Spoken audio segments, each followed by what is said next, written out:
So what we're going to do inside of this video is we're going to look at rates of change in physics. And so these are some of the common problems or common questions that you're going to get about physics, especially, or get about velocity, acceleration, and position with regard to calculus in this course. So you really want to start to get really good at this because you're going to see these a lot, okay? So let's take a look at a question. Let's say a particle moves according to the laws of motion, S equals F of t greater than or equals 0, where t is measured in seconds. And so S is what's called our position function, okay? It's our big parent function.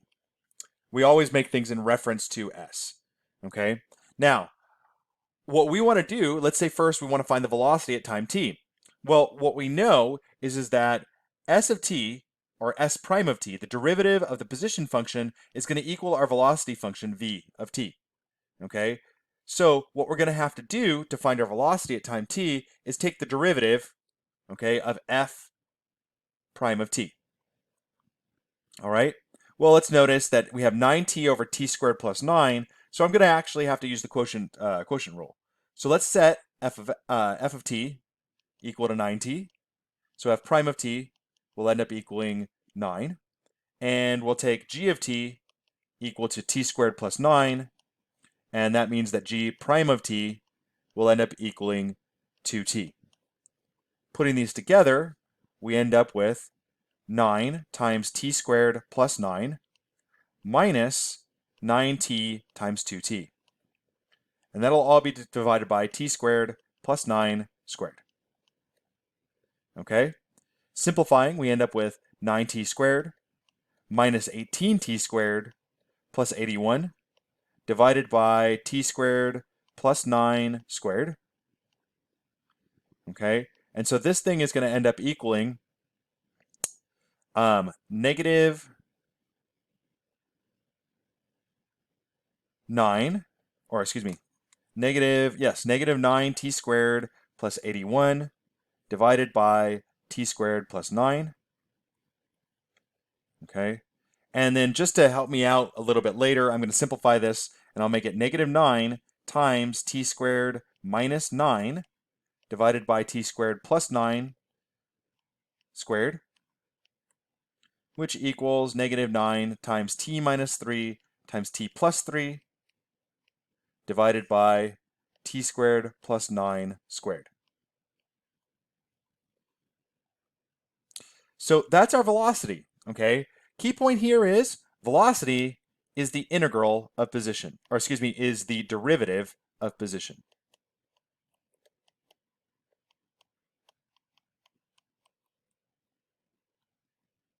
Our next question is going to ask us to find the velocity after 1 second. So what we're going to do is we're going to take our our velocity function, okay, v of t, and it's actually a function, so we can actually figure out what that value of the function is at a particular time t, right? So we have negative 9 times t minus 3 times t plus 3 divided by t squared plus 9 squared, okay? This is going to end up equaling, okay, when we plug in v of 1, when we plug in 1, we're going to get negative 9 times 1 minus 3 times 1 plus 3 divided by 1 plus 9 squared. Okay, this will end up being negative 9 times negative 2 times 4 divided by 10 squared. And that will then equal 72 out of 100, which is equal to 0.72. Now, because this is a velocity, it's going to have a rate of change, or we're going to have some units associated with it. And let's just say that for the sake of our example, it's going to be feet, and it'll be feet per second, right? Notice that's a rate of change, something per a unit of time in this case, right? And we know t is in terms of seconds. So that's actually how we go about finding the velocity. We just want to remember that the velocity is a function, and so we can treat it as a function. The next question we want to answer is when is the particle at rest? So the particle will be at rest when the velocity is 0, because that velocity is the speed, and rest means that it's not moving, okay? So consequently, that's what it means to be at rest, right? It's not moving. So the particle is at rest when the velocity is 0.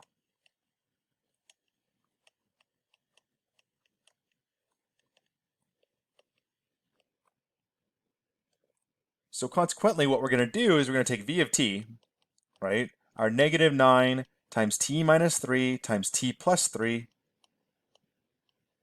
divided by t squared plus 9 squared, and we're going to set it equal to 0, okay? And what we now want to do is solve for t. When, right? When is a time, so we want to solve for t. And the first thing that I'm going to do is multiply by negative 1 over 9 to get rid of the negative 9. So now I end up with t minus 3 times t plus 3 divided by t squared plus 9 squared.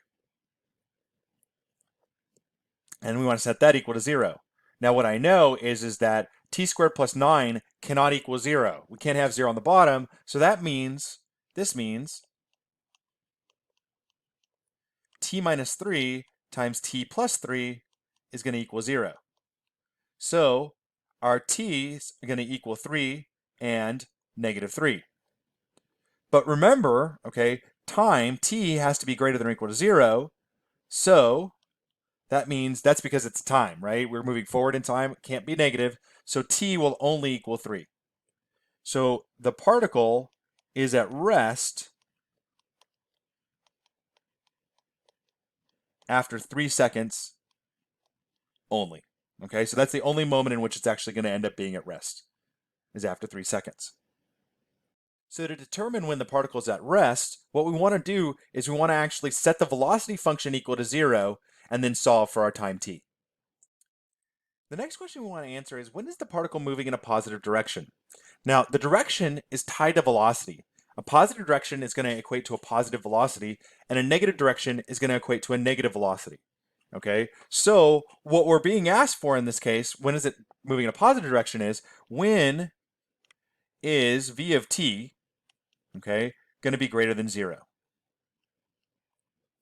So what we're going to do is we're going to take negative 9 times t squared minus, or t minus 3 times t plus 3, okay? And we're going to say, okay, divided by t squared plus 9 is, in fact, greater than 0, all right?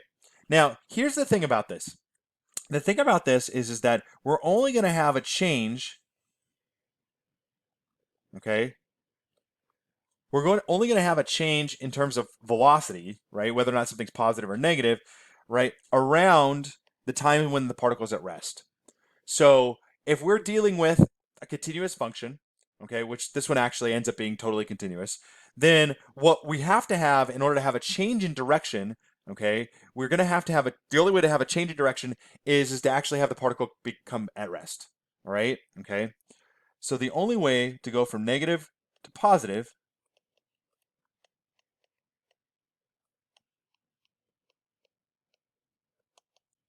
direction with a continuous function, okay,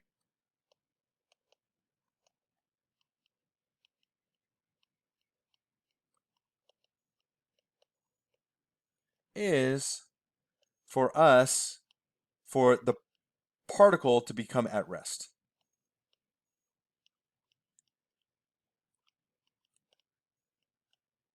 Okay, so consequently, all we're going to look at is we're going to test on either side of 3 to determine whether or not we have a negative value or a positive value. Okay, so like for example, we'll take v of 0.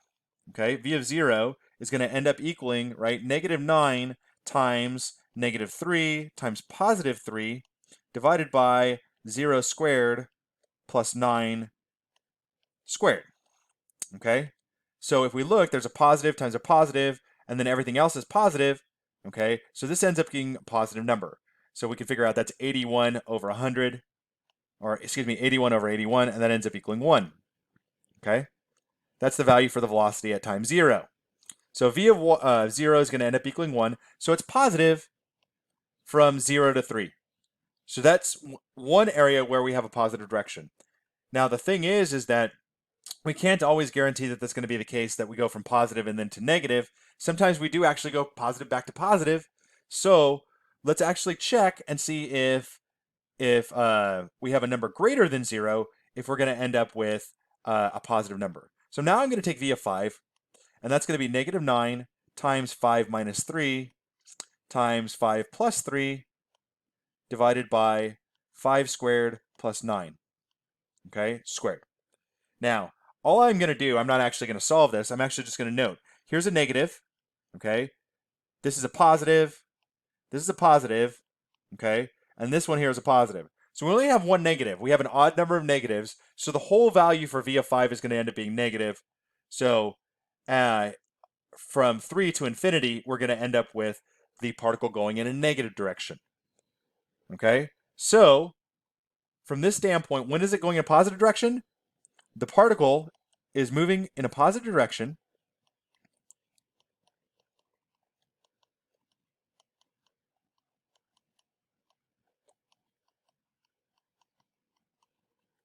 when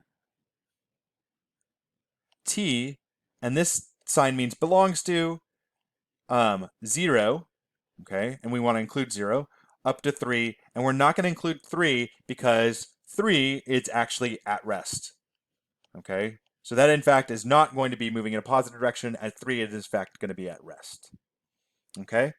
So in order to determine the direction of a particle when we're doing some physics, we need to determine what's the sign of the velocity function. If the velocity function is positive, right, we're going to have positive velocity. If we have negative velocity, then we're going to have a negative direction. So now I need to figure out what's happening in terms of finding the total distance traveled by the particle. Okay, and so when we talk about the total distance traveled by the particle, that's what we're looking at is something like this. This is kind of the idea. Let's say I start here, and this is at 0, and I go forward, positive direction, I go up to 5, okay? And then I'm going to start going in the negative direction, okay? And I go in the negative direction, I end up at negative 5, okay? Now, if I look, the total distance that I've traveled is the 5 from 0 to 5, okay? And the 10 from 5 to negative 5. And so consequently, what I get here is I get a total distance of 15. If you'll notice what I did inside of that process is what I did was I added the amount that I was traveling in the positive direction to the amount that I traveled in the negative direction. So I did them both separately. I didn't do them all at once, okay? If you did them all at once, what you'd get is you'd get, oh, I only traveled 5. Yeah, I traveled 5 in the negative direction, but I only traveled 5. But you didn't. The total distance you traveled was 5 in the positive and then 10 in the negative, okay, for a total of 15. So what that means is that means that we need to break up our trip into positive and negative direction. Well, we just did that, okay? We just did that. So our positive direction, okay, was from 0 to 3. And our negative direction was from 3 to infinity, basically.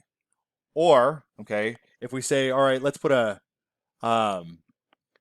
value on this. Let's say the total distance traveled by the particle in the first 6 seconds. Okay, so let's say now this is just going to be 3 to 6 inclusive. Okay, we want to include 3. There we go. All right.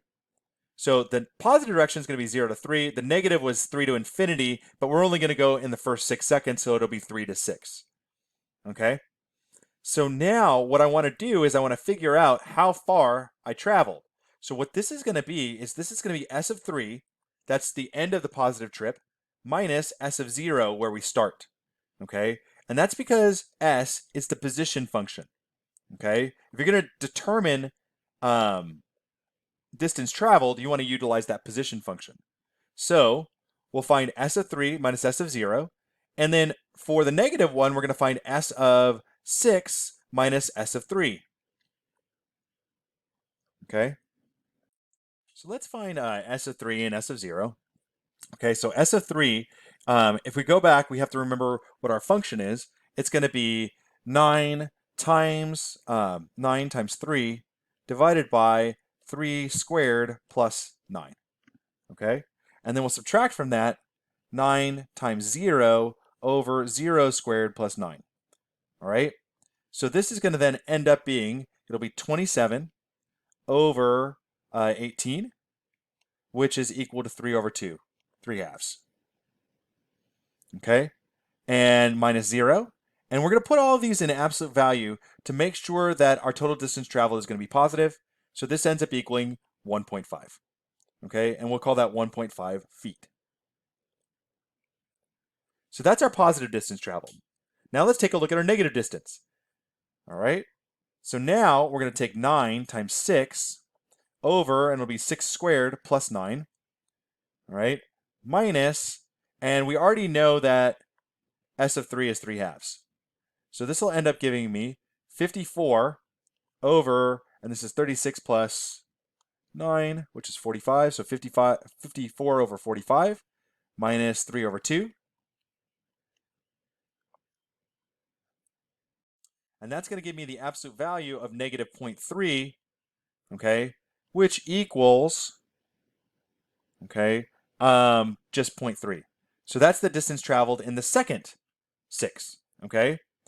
So we've gone 1.5 feet in the positive direction, and then we're going to go negative 0.3 feet in the negative direction, okay, in the opposite direction. So our total distance traveled is going to be the addition of those two.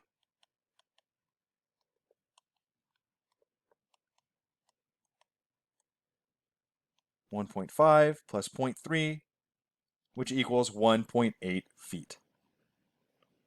So just to synopsize, what we're going to do is we're going to first figure out when we're traveling in the positive direction, okay, when we're traveling in the negative direction, and then we're actually going to go in and we are going to subtract the position functions for the endpoints of our positive directions and the endpoints of our negative directions.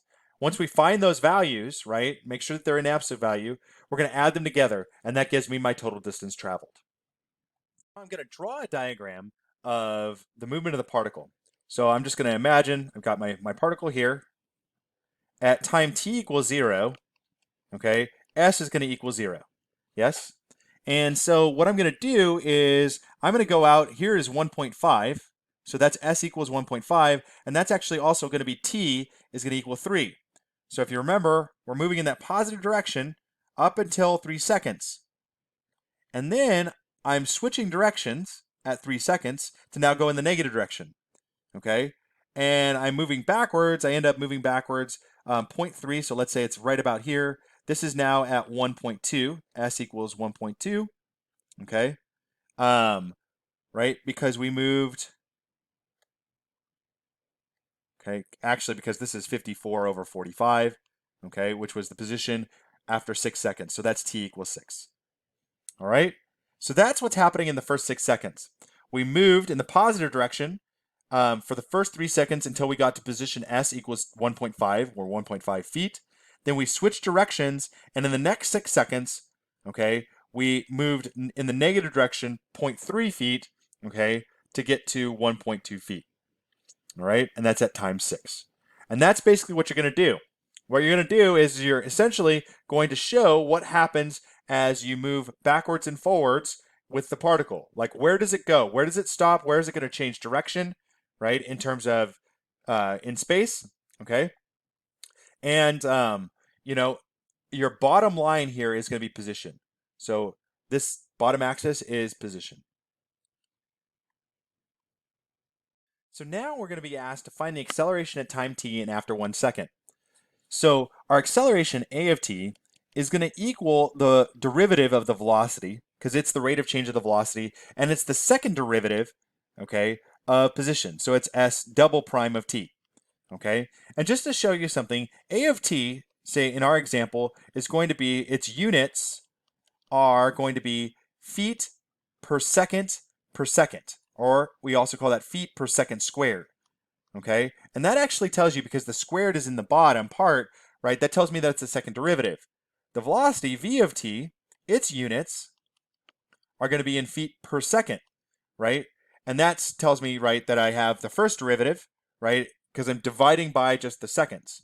And then our position function, s of t, okay, its units were just feet.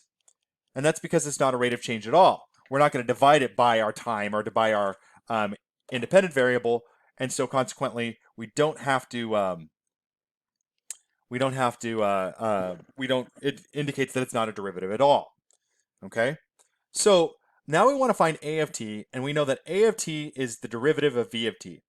So v of t was equal to -9 times, and I'm now going to go back to t squared minus 9 over t squared plus 9 squared. I'm going to do that for ease of calculation. So now I want to find a prime of t. So let's put over here a prime of t, and I'm going to use, this is going to equal -9. That's what I'm going to multiply the whole thing by. I'm going to pull out that constant. And then my f of t, we're going to say, is going to be t squared minus 9. Okay, so f prime of t will equal 2t.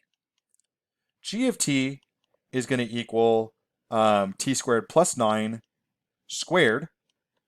Okay, so g prime of t, don't forget the squared, is going to equal 2 times, and we're going to use the chain rule here, so it's going to be 2 times 2t times t squared plus 9. So now a prime of t, I'm actually going to move this over here to give myself more room, a prime of t will equal -9 times, okay, 2t times t squared plus 9 squared minus 4t, and I'm going to put this in parentheses as well, or brackets, 4t times t squared plus 9 times t squared minus 9, all divided by, in brackets, all divided by t squared plus 9, now squared. So this will end up equaling -9 times, and I'm going to do a little bit of factoring. I'm going to factor out t squared plus 9. So it's going to be t squared plus 9 squared, okay? Or t squared plus 9. There's just one t squared plus 9 that we can take out of them. And then this is going to be 2t times t squared plus 9 minus 4t times t squared minus 9.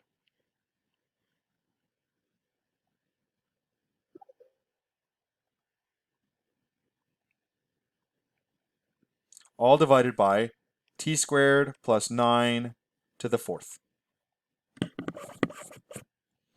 Okay, now I'm going to be able to factor out a t squared plus 9.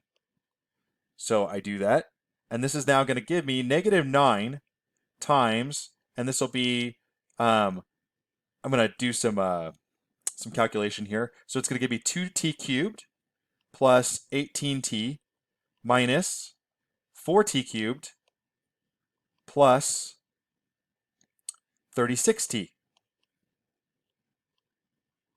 All divided now by t squared plus 9 cubed. This is now going to equal -9 times, and this will be -2t cubed minus, or excuse me, plus, okay, 64, or excuse me, 54t, all divided by t squared plus 9 cubed. 54t, excuse me.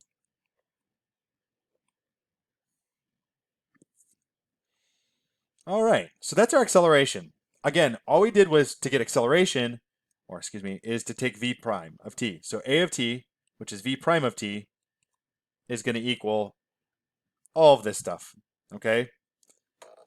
There it is. Do some derivatives. Now we're going to find v of 1, or excuse me, not v of 1, but a of 1. We want to figure out what's the acceleration at 1 second. So this is going to be -9 times -2 plus 54 divided by 1 plus 9 cubed.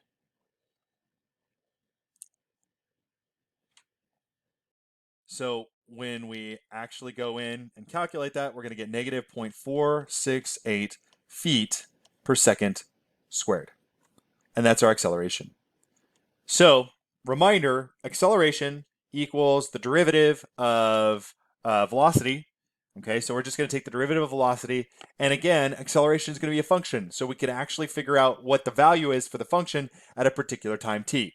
And that will tell us our acceleration. What I want to do now is I now want to graph the position, velocity, and acceleration functions for f of t for the first 6 seconds. So we've got a lot of information about that first 6 seconds.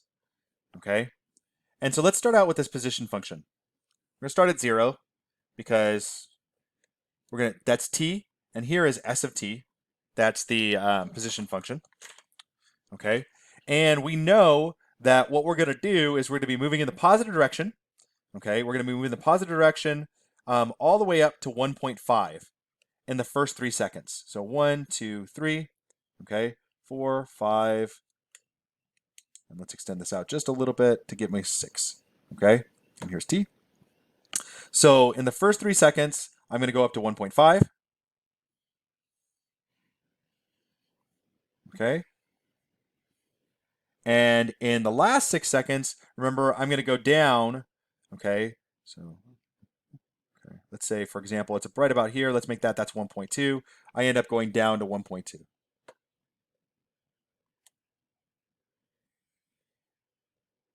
And that's my position function.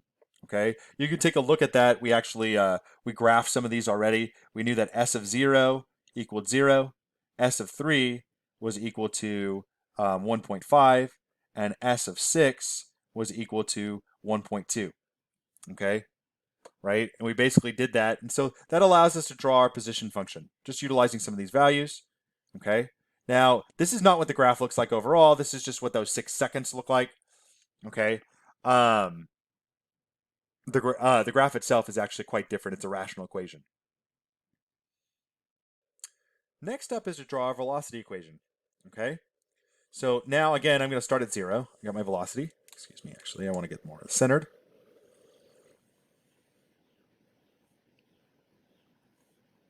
Okay, and so here's t again.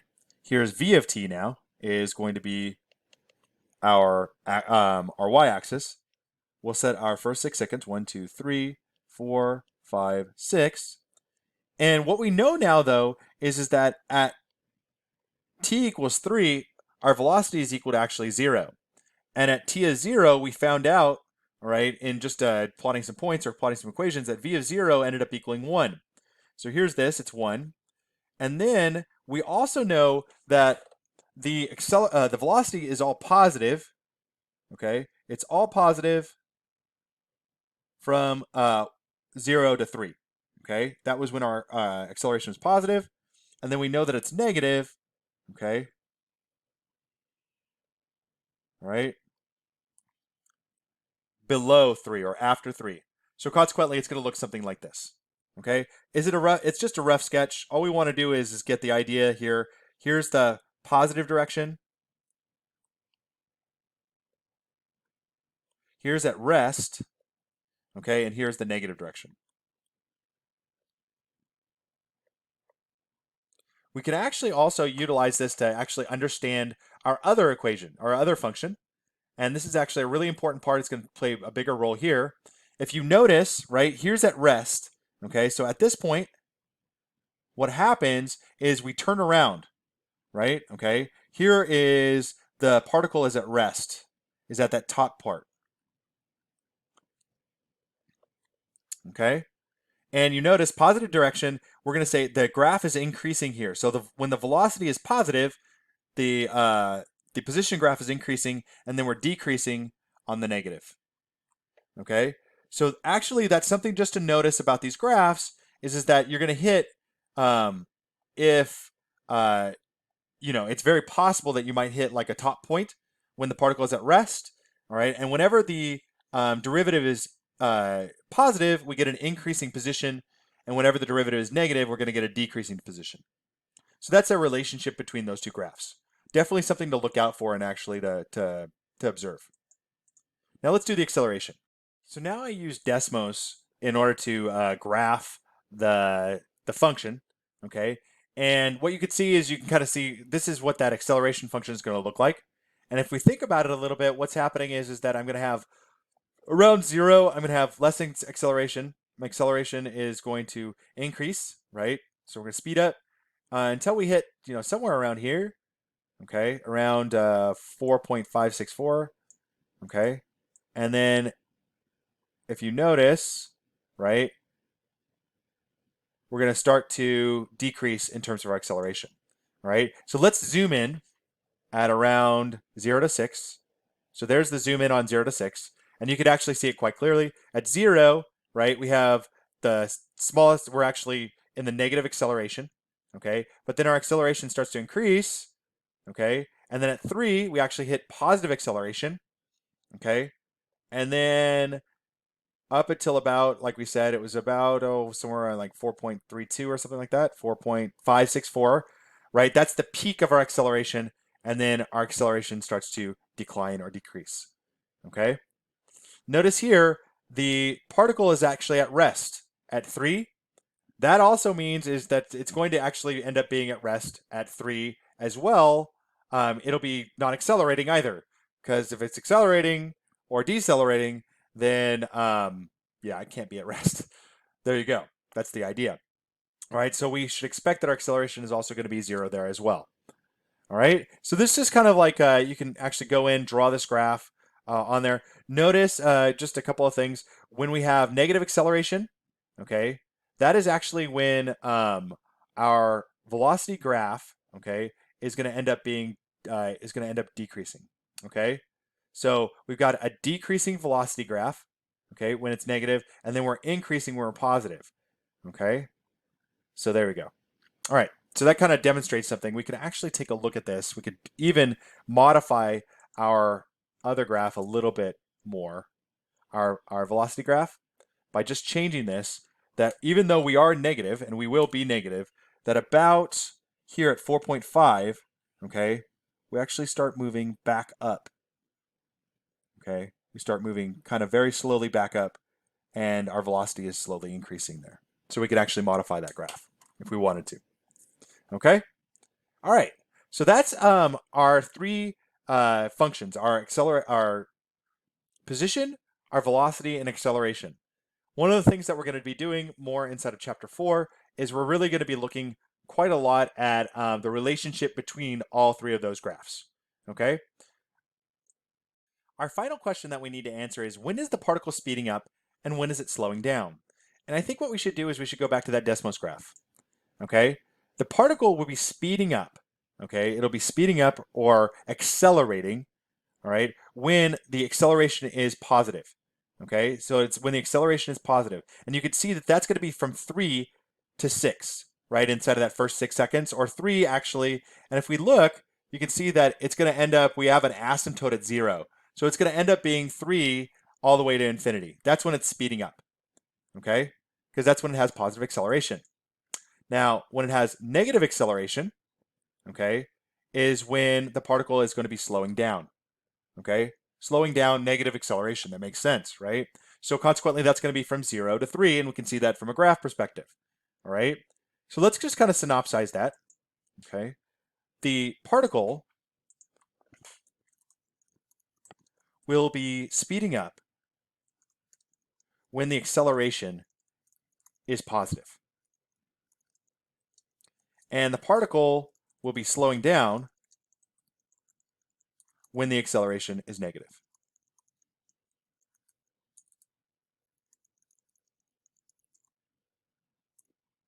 Okay, so that's the last little piece of this relationship between, for chapter 3 at least, for velocity, acceleration, and position. All right, it's a lot to study. It's actually one of the longer videos, especially just looking at a single function. But what you want to do is you want to focus on these relationships. You want to focus on the relationship between the position, the velocity, and the acceleration function, right? That the velocity is the derivative of position, and that acceleration is the derivative of velocity. And then what we want to do is we want to actually match up to the terms, right? What does it mean to be speeding up? What does it mean to be slowing down? Does that refer to acceleration, right? That does refer to acceleration. Direction ends up referring to position, direction ends up referring to velocity, okay? And total displacement means that we're going to have to use the velocity in conjunction with the position, okay? So this is going to take a little bit of study and some practice, all right? So this finishes the lesson.